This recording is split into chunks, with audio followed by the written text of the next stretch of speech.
नमस्कार मित्रों, eleven classes के यूट्यूब प्लेटफॉर्म पे आपका बहुत बहुत स्वागत है। मेरा नाम विवेक है। आज हम लोग बहुत ही महत्वपूर्ण मुद्दे पर बात करने वाले हैं।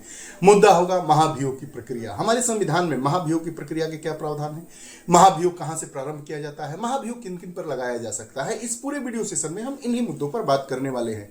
यह जो हमारी कक्षा होगी सामान्य जानकारी के लिहाज से ही और परीक्षाओं की तैयारी कर रहे हमारे भाई बहनों के लिए भी यह बहुत ही महत्वपूर्ण होगा।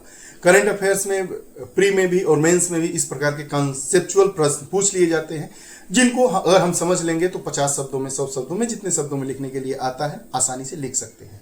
वीडियो सेशन में हम महाभियोग की प्रक्रिया को जानेंगे, क्यों चर्चा में है, इस विषय पर भी बात करेंगे। लेकिन उसके पहले अगर आप हमारे चैनल 11 क्लासेस को नहीं सब्सक्राइब किए हैं तो कृपया चैनल को सब्सक्राइब करिए, बेल आइकन का बटन दबाइए ताकि जो भी वीडियोस आए उसका नोटिफिकेशन आप तक पहुंचे और आप उसका लाभ उठा सके। आइए वीडियो के टाइटल को समझते हुए हम इसकी रूपरेखा को समझेंगे और पूरे विषय पर हम विस्तृत बात करेंगे। टाइटल है महाभियोग प्रक्रिया, न्यायाधीश को हटाने की प्रक्रिया को जानिए। महाभियोग प्रक्रिया, न्यायाधीश को हटाने की प्रक्रिया को जानिए। आइए इसको हटाने के लिए क्या है महाभियोग की प्रक्रिया। चर्चा के बिंदु में आज हम बात करेंगे खबर क्या है, संविधान में न्यायाधीश के लिए महाभियोग का क्या क्या आधार है, महाभियोग की प्रक्रिया कहां से प्रारंभ होती है, प्रस्ताव, जांच समिति, मतदान, इन सब पर बात करेंगे। और क्या पहले भी कभी हुआ था ऐसा और आगे की राह क्या होनी चाहिए, इन पर हम बात कर लेंगे। खबर यह है कि motion to impeach Allahabad high court जज, process of impeachment, past attempts, यही हमारा खबर है। पूरा क्यों है महाभियोग की प्रक्रिया, न्यायाधीश को हटाने की प्रक्रिया चर्चा में क्यों है। चर्चा में इसलिए है कि जो इलाहाबाद हाई कोर्ट है उसके न्यायमूर्ति है शेखर कुमार यादव।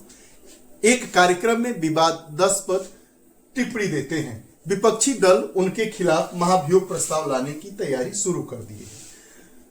इलाहाबाद उच्च न्यायालय के न्यायमूर्ति हैं शेखर कुमार यादव, कहीं कार्यक्रम में जाते हैं, विवादित टिप्पणी दे देते हैं। उस विवादित टिप्पणी पर जो विपक्ष है उनके खिलाफ महाभियोग प्रस्ताव लाने की तैयारी कर रहा है, तो यह पूरा मुद्दा चर्चा का विषय बन जाता है। तो यही कारण है कि आज हम इस पूरे वीडियो सेशन में महाभियोग की प्रक्रिया पर बात करने वाले हैं। संविधान में न्यायाधीश के लिए महाभियोग का आधार क्या है, बेस क्या है, ग्राउंड क्या है, इस पर बात करते हैं। तो जो भारत का संविधान का अनुच्छेद 124(4) है और 218 क्रमशः सुप्रीम कोर्ट और हाई कोर्ट, 124(4) यह क्या है, सर्वोच्च न्यायालय में महाभियोग की प्रक्रिया कैसे प्रारंभ होगी, और 218 हाई कोर्ट के जजों के लिए महाभियोग की प्रक्रिया को प्रारंभ करता है, बताता है। पहला क्या होता है, सिद्ध कदाचार, मिसबिहेवियर। अगर किसी पर सिद्ध कदाचार का आरोप लगता है, यदि न्यायाधीश ने अपने आचरण के कारण गंभीर रूप से न्यायपालिका की गरिमा का उल्लंघन किया है, तो ये एक इसका आधार हो सकता है। अक्षमता, इनकैपेसिटी, अक्षमता, यदि न्यायाधीश मानसिक या शारीरिक रूप से अपने कर्तव्यों का निर्वहन करने में अक्षम हो जाते हैं तो उसे हटाया जा सकता है। हमारा जो संविधान है उसमें अनुच्छेद 124(4) क्षमा चाहेंगे 124(4) के तहत सुप्रीम कोर्ट के न्यायाधीशों की हटाने की प्रक्रिया है। वहीं अगर बात करें अनुच्छेद 218 की, तो हाई कोर्ट के जजेस को हटाने की प्रक्रिया है। उसका आधार क्या होता है, सिद्ध कदाचार, मिसबिहेवियर। यदि कोई जज, यदि कोई न्यायाधीश अपने आचरण से न्यायपालिका की गरिमा का उल्लंघन करता है तो वो महाभियोग लगाने के लिए वो आधार हो सकता है, या अक्षमता है, वह अपने कार्य को करने में असमर्थ है, वो भी एक आधार हो सकता है। ये दो आधार होते हैं महाभियोग के, इनका पालन करना अनिवार्य होता है। अब महाभियोग की प्रक्रिया के बारे में बात करें तो 3 सदस्यीय जांच समिति का गठन किया जाता है।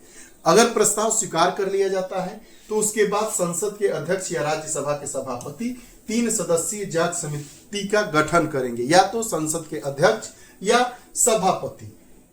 सभापति किसके होते हैं, राज्यसभा के। वह क्या करते हैं, एक समिति का गठन करते हैं। उस समिति में कौन कौन होता है, मुख्य न्यायाधीश या सर्वोच्च न्यायालय का कोई न्यायाधीश होगा, किसी उच्च न्यायालय का मुख्य न्यायाधीश, और एक प्रतिष्ठित न्यायविद होते हैं। 3 लोग होते हैं जो न्यायपालिका नियम कानूनों से जुड़े होते हैं, या तो मुख्य न्यायाधीश होंगे या सर्वोच्च न्यायालय का न्यायाधीश होगा, दूसरा किसी उच्च न्यायालय का मुख्य न्यायाधीश होंगे, और तीसरा एक प्रतिष्ठित न्यायविद होते हैं। अब यह समिति क्या करती है, यह समिति आरोपों की जांच करती है और गवाहों से बयान भी ले सकती है। यदि आरोप मानसिक अक्षमता के होते हैं तो न्यायाधीश के मेडिकल परीक्षण की मांग की जाती है। यदि यह मानसिक अक्षमता से जुड़ा हुआ प्रश्न होता है तो न्यायाधीश के मेडिकल जांच की मांग की जाती है। समिति की रिपोर्ट और उस पर निष्कर्ष होता है।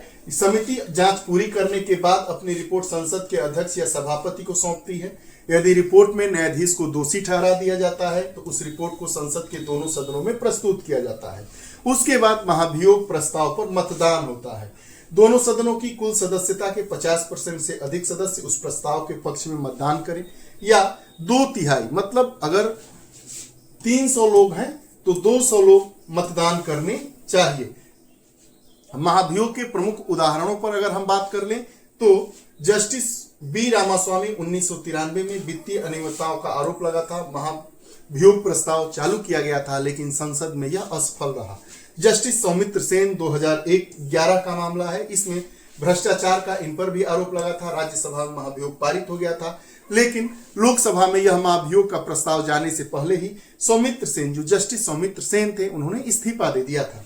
जस्टिस एसके गंगेले की अगर बात करें, वर्ष 2015 का मामला है। यौन उत्पीड़न का आरोप गंगेले पर लगता है। जांच समिति ने आरोप को खारिज कर दिया था कि यह जो यौन उत्पीड़न का जो इन पर मामला हुआ है, इनको बताया जा रहा है, यौन उत्पीड़न का दोषी बताया जा रहा है, यह बिल्कुल सत्य इसमें नहीं है और इस मामले को खारिज कर दिया गया। 15 में जेबी पारदीवाला पर भी महाभियोग आरक्षण पर टिप्पणी के कारण महाभियोग का प्रयास किया गया। न्यायाधीश ने टिप्पणी हटाई और प्रस्ताव खारिज कर दिया गया। महाभियोग ने जो न्यायाधीश थे अपने द्वारा दी गई टिप्पणी को हटा लिए तो महाभियोग का प्रस्ताव भी हटा लिया गया, खारिज कर लिया गया। जस्टिस सीवी नागार्जुन 2017 की बात है। दलित न्यायाधीश के उत्पीड़न और वित्तीय कदाचार का आरोप लगा था। यह प्रस्ताव सांसदों के नाम वापस लेने में से विफल रहा। अब हमने देखा कि एक ही नहीं कई मामले ऐसे आए हैं, लेकिन आज तक जो न्यायाधीशों को हटाने की प्रक्रिया थी, या तो न्यायाधीश के द्वारा अपने ही इस्तीफा दे दिया गया या कहीं ना कहीं से वह जो प्रस्ताव था असफल हो गया। लेकिन आगे की राह क्या होनी चाहिए, आइए अगर इस पर हम बात करें तो महाभियोग प्रक्रिया न्यायपालिका की स्वतंत्रता और निष्पक्षता को बनाए रखने के लिए एक जरूरी कदम है। जो महाभियोग की प्रक्रिया है वह न्यायपालिका की स्वतंत्रता को बनाए रखने के लिए, उसकी निष्पक्षता को बनाए रखने के लिए एक बहुत ही महत्वपूर्ण प्रक्रिया है। महाभियोग एक जटिल और गंभीर प्रक्रिया है जो संविधान द्वारा निर्मित उच्च मानदंडों पर आधारित है। संविधान के द्वारा निर्मित उच्च मानदंडों पर आधारित महाभियोग की जो प्रक्रिया है बहुत ही जटिल और गंभीर प्रक्रिया है।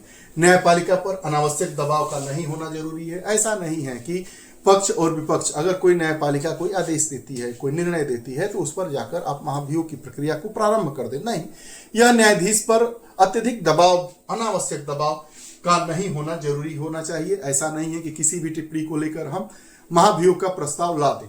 संसद में दोनों सदनों में पर्याप्त इसके लिए समर्थन होना चाहिए। ये रहा, हमने देखा कि इलाहाबाद उच्च न्यायालय के एक न्यायमूर्ति के द्वारा एक विवादित टिप्पणी दी गई थी, उसको लेकर महाभियोग प्रस्ताव लाने की बात कही जा रही थी विपक्ष के द्वारा। तो हमने जाना कि महाभियोग का प्रस्ताव कब लाया जाता है, उच्च न्यायालय के न्यायाधीश के खिलाफ हमारे संविधान के अनुच्छेद में क्या प्रावधान है, वही अगर सर्वोच्च न्यायालय के न्यायाधीश के खिलाफ महाभियोग का प्रस्ताव लाया जाता है तो हमारे संविधान में उसके लिए संबंधित अनुच्छेद कौन सा है।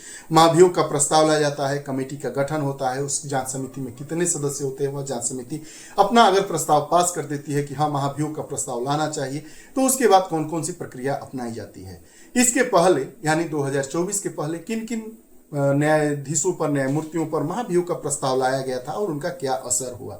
ज्यादातर जो प्रस्ताव लाए गए थे वो कहीं ना कहीं से किसी कारणवश खारिज कर दिए गए थे, लेकिन एक मामला था जिसमें राज्यसभा के द्वारा महाभियोग का प्रस्ताव पास होने के बाद लोकसभा में उस प्रस्ताव को पुनः पास कराने जाने के पहले ही उस न्यायमूर्ति ने अपने पद से इस्तीफा दे दिया। दूसरा मामला ये हुआ था कि एक न्यायमूर्ति ने अपनी जो दी गई टिप्पणी थी उसको वापस ले लिया और महाभियोग के प्रस्ताव को हटा दिया गया, खारिज कर दिया गया।